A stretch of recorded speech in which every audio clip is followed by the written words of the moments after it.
Ahora, ¿cómo vamos a evaluar al paciente con sospecha de hiperprolactinemia? Todo paciente en el que se encuentre un tumor hipofisiario de forma incidental, debemos hacer determinación de prolactina en el protocolo de estudio, así como de las otras hormonas hipofisarias. Si estamos en el contexto de un paciente al que se le encontró una hiperprolactinemia, ya sea de forma incidental o en el estudio de infertilidad o de algún síntoma que haya presentado ese paciente, debemos descartar la presencia de tumor, siempre y cuando hagamos la correlación de los valores de prolactina y exclusión de causas fisiológicas y causas medicamentosas. Si la hiperprolactinemia es leve, por supuesto se debe investigar qué puede estar ocasionando dicha elevación. Conversar. La medición de la prolactina sérica puede realizarse a cualquier hora del día. Sin embargo, se debe evitar el estrés excesivo por venopunción. ¿Okay? Hay que recomendarle al paciente que no tenga relaciones sexuales la noche anterior y que tenga una noche de descanso tranquila. Los valores mayores de 500 son muy sugestivos de macroprolactinoma, o sea, de tumor hipofisiario mayor de 1 centímetro. Los valores mayores de 250 por lo general sugieren un adenoma productor de prolactina. Ahora, los valores menores de 200, por supuesto, debemos descartar el tumor, pero también tenemos que tener en cuenta otras causas. En pacientes asintomáticos con hiperprolactinemia debemos descartar macroprolactinemia. Como yo les expliqué al principio de la presentación, existen moléculas más grandes de prolactina que ellas pueden interferir con el ensayo de laboratorio y reportar valores elevados de prolactina cuando en realidad estamos en presencia de moléculas grandes de ella. El 40% de los pacientes con hiperprolactinemia es a causa de macroprolactinemia. Importante no confundir macroprolactinemia con macroprolactinoma. La precipitación por polietilenglicol es un análisis de laboratorio bastante sencillo y poco costoso para medir o descartar la macroprolactinemia. En casos de gran tamaño tumoral y leves elevaciones de prolactina, por lo general, como ya les comenté, el tamaño del tumor se relaciona directamente con los valores de prolactina. Si tenemos tumor muy grande, pero con prolactinas no tan elevadas, debemos solicitar diluciones de prolactina en suero para eliminar los artefactos, lo que se llama el efecto de gancho, que se debe a que las grandes concentraciones de prolactina van a saturar los anticuerpos del ensayo, del laboratorio, y entonces no se mide la prolactina real, sino solamente una parte. Esto, al solicitar las diluciones, pues en el laboratorio se hacen la diferenciación y se da el valor real de la prolactina.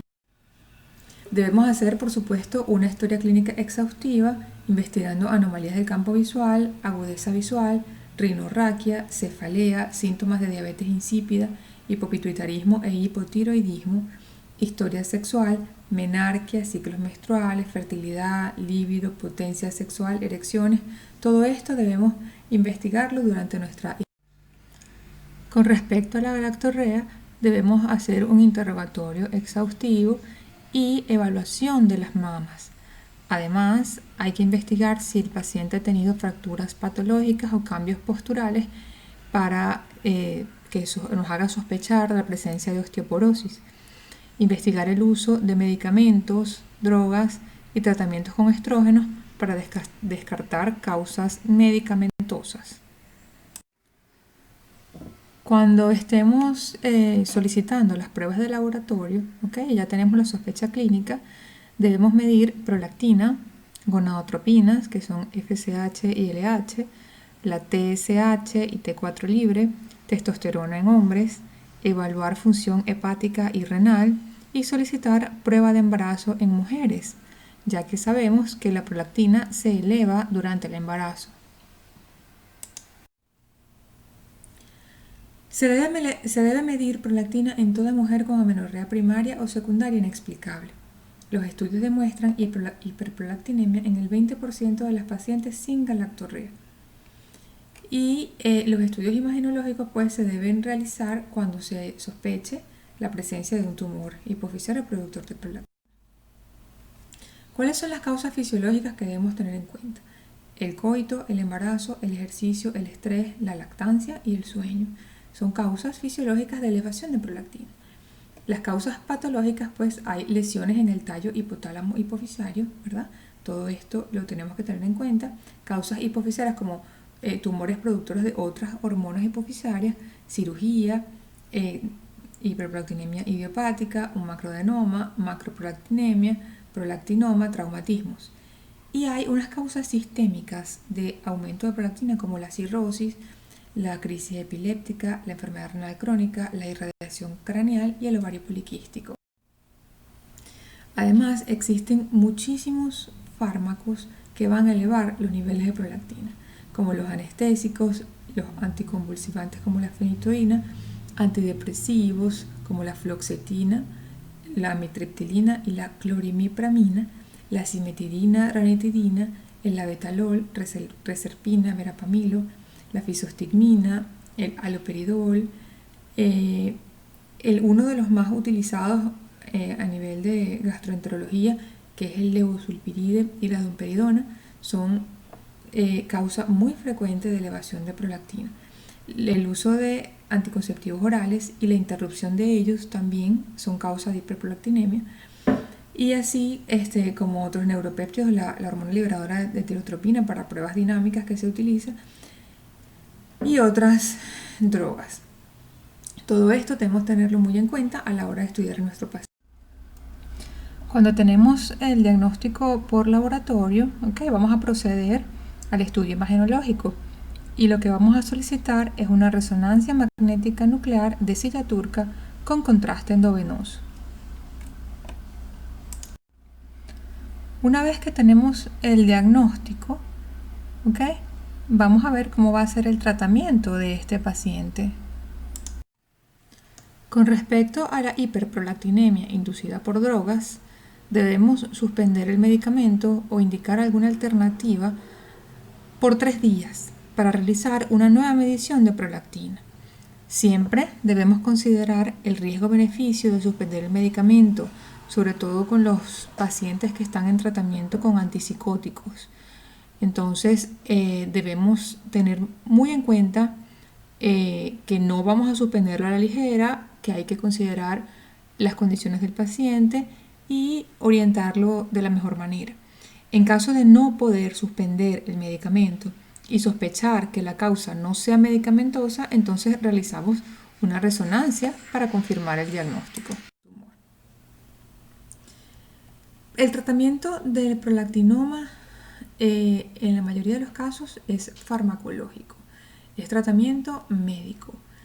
Siempre vamos a iniciar con terapia médica. El tratamiento se hace con agonistas dopaminérgicos. El tratamiento de primera línea y el de elección es la cabergolina.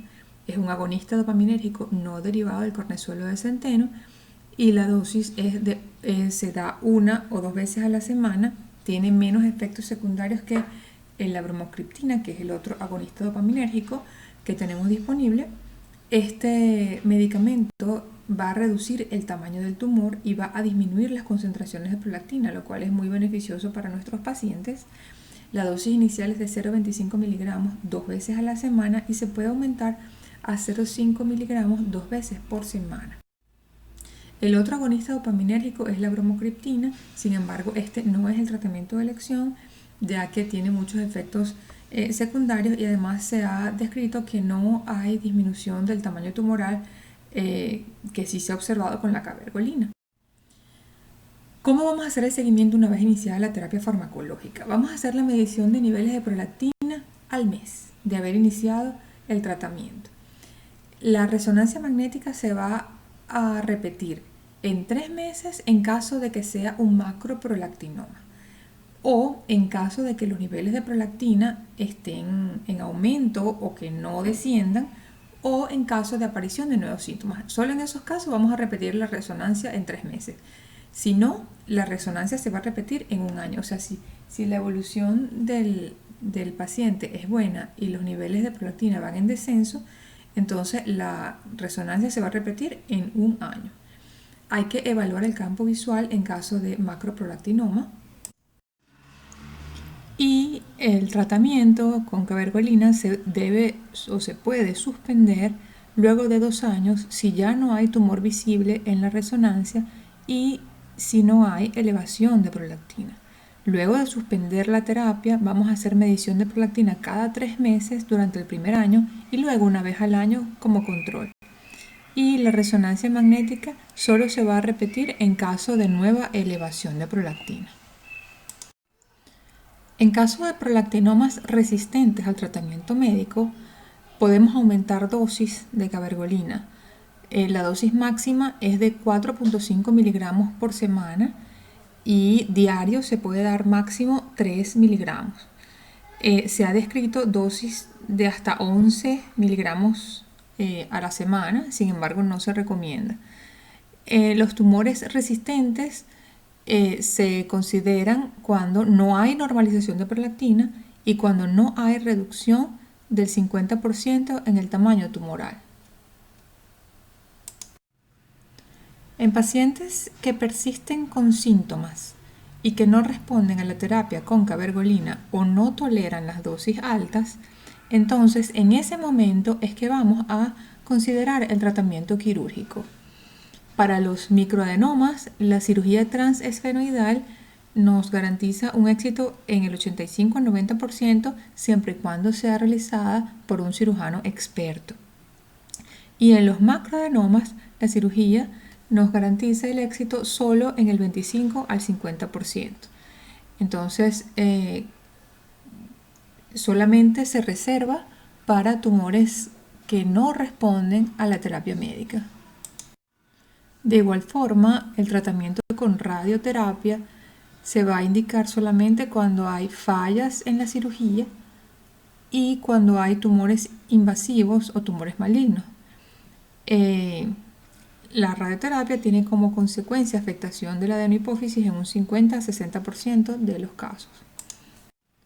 Muchas gracias por su atención.